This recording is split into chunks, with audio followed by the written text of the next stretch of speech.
Bacana, si fillove më moralisht me punu në gjykatën ndërkombëtare të? Spari Sadri, faleminderit për ftesën. Është një kënaqësi me qenë mysafir i misionit tuaj. Faleminderit shumë. Po ashtu edhe kënaqësi e dyfisht jemi pranishëm edhe pranë pjesëtarit të ushtrisë ligjtare të Kosovës, njerëzve që kontribuan shumë për lirinë e Kosovës, që ne sot e gëzojmë, domethënë faleminderit e dyfisht. Po kthehemi te pyetja Sadri. On si shumë shqiptar nga zhvillimet që kishim në Kosovë në vitet e 90-ta, fillim viteve 90-ta u detyrova të marr rrugën e mergimit. Një rrugë shumë e vështirë, duke pasur parasysh edhe gjendjen politike, gjendjen e sigurisë dhe gjithë populli shqiptar që ishte në atë periudhë. Domethënë rezistenca e shqiptarëve e kombit tim ndaj shtetit dhe okupatorit serb. Domethënë ishin ato kushte dhe rrethanat dhe zhvillime politike që më detyruan të shpërngulem dhe të kërkoj strehim politik në shtetin holandez.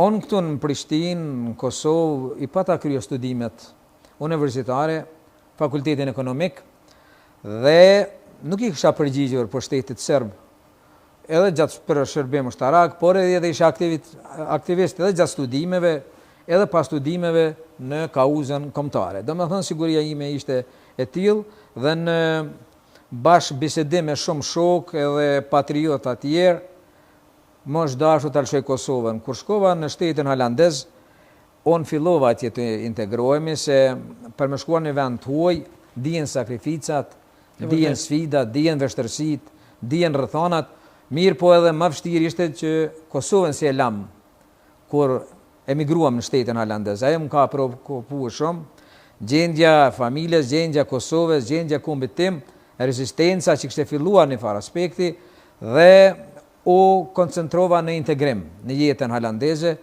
që kushti i parë ishte ta mësoj gjuhën, kulturën dhe fillova me ngutim, kryeva studimin e gjuhës, na fat diçka më të shpejt se që kërkon të shteti dhe bëra ndryshimin në fakultet. Atje se nuk njifte fakulteti krejt tërësisht me diplomë universiteti, kryeva studimet dhe fillova atje të punësohem. U punësova mas pari në Post Telekomin holandez, Sadri, një sfidë e re, një shtet i ri, domethënë aty ishin fillet e para. Fillet e para të inkuadrimit tim në sistemin e punës dhe në integrimin e një shteti evropian me një kulturë, me një zhvillim ekonomik dhe me një politikë stabile, kur e krahasonte Kosovën me Holandë, atëherë ishte me të drejtën preokuponte pse ne shqiptarët, pse kemi mbet aty, pse fati ynë ishte i tillë, ndërsa në një vend si ishte Holanda të afronte disa mundësi për shkollim, për punësim, dhe i shfrytëzova bukur mirë ato. Pas kryes së fakultetit u punësova në Ministrinë e Bujqësisë. Aty kam filluar Sadri, po shkoj shkurt. Kam punuar aty, kam udhëheq çështjet e financiare, planet dhe analizat në Ministrinë e Bujqësisë, Pëlltarisë dhe Natyrës. Nga aty kalova në Ministrinë e Drejtësisë, gjithsesi në drejtorinë e burgjeve, kuadër të Ministrisë holandeze dhe pikërisht në burgun që është i njohur tani, në burgun e Skefeningut, në burgun e Hagës, i njihet këtu në Kosovë. Atë kam punuar një periudhë gjatë dhe i kam udhëhequr, kam qenë njeriu kryesor për buxhet dhe financa. Tash mos i aty pasana? Jo, tash e disa vite nuk jam, kam punuar 10 vjet atje. Tash jam administrator në shtetin holandez, në administratën e Holandës, i kam mbikëqyrje proceset e auditimit, financave dhe... A i kim mbikëqyrje edhe gjykatën e Hagës tash?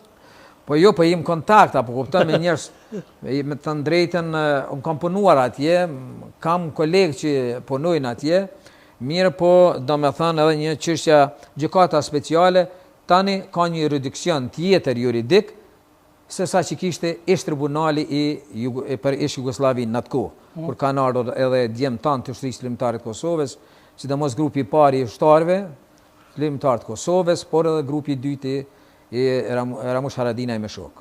Domethënë nga ajo periudhë. Këtë periudhën tash jo, mirë po faktikisht i përcjellëm me vëmendje të madhe zhvillimet e ushtarëve tonë, njerëzve që drejtuan luftën, por edhe drejtuan është ndërtimin e Kosovës. Domethënë me vëmendje që jashtëzakonshme i përcjellëm edhe... Nështë e ke po edhe deklaratat e komandantit Smetoros? Po të them drejtën, një respekt veçantë, komandantin fjalë kishte një histori që ju tregoj edhe gjykatës, edhe gjithë atyre që kanë përcjellë se me të vërtet lufta për liri, për pavarësi, për mbrojtjen e vendit, por edhe me faktet dhe historinë që ka treguar, them drejtën se e ka bindur opinionin që ka menduar ndryshe, se lufta shërimtare ka qenë vërtet luftë e drejtë, një luftë që nuk ka imponue, një luftë për mbrojtjen e familjes, për mbrojtjen e vendit, për mbrojtjen e kombit, por edhe për çlirimin përfundimtar të kombit ton nga kthjetrat serboslave. Domethënë ka një respekt veçantë dhe një paraqitje dinjitoze e tina para gjykatës, para trupit gjykues të gjykatës speciale të Kosovës. Komanda, si të pritën atje kur shkuve një me se kam dëgju që kështu kam informacione që realisht ke pos debote tashpra edhe para se me dalte në fjale me ta. Në fillim ka qenë krejt okej, diku një 3-4 ditë në punën time mas përfundimit të leximeve të intervistave të mia të 2019 që kam pas një 4 ditë, pastaj një 3 ditë në përpunim tim me prokurorën të cilën ju drejtohesha gjithmonë në gjykatë saj. Kem bashkëpunu shumë mirë, kemi kriju marrëdhënie shumë të mira, jemi hap sikurse as në Kosovë me gjykatë se me prokurorës kisha kalu.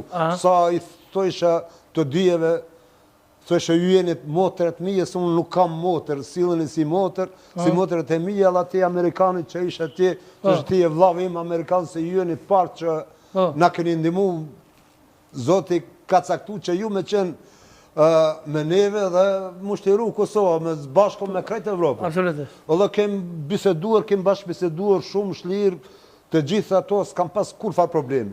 Derisa në punë e sipër, mash gjujt një dokument i gjykatës, në gjykatën e Hagës, ku kam qenë 2019, me gjykatës e prokurorët atëshmi, investigues të mi që unë kam qenë para atynve 72 orë në përgjigje për 3 rastet e vdekjes 3 serbëve në kohën sa unë jam kohën komandant, edhe në kohën e ofanzivës betejës Ravecit, betejës famshme të Ravecit, epopejës Ravecit të 17 korrikull 1998, 3 rastet e vdekjes e 3 serbëve në përdorët e mia që kanë kalu.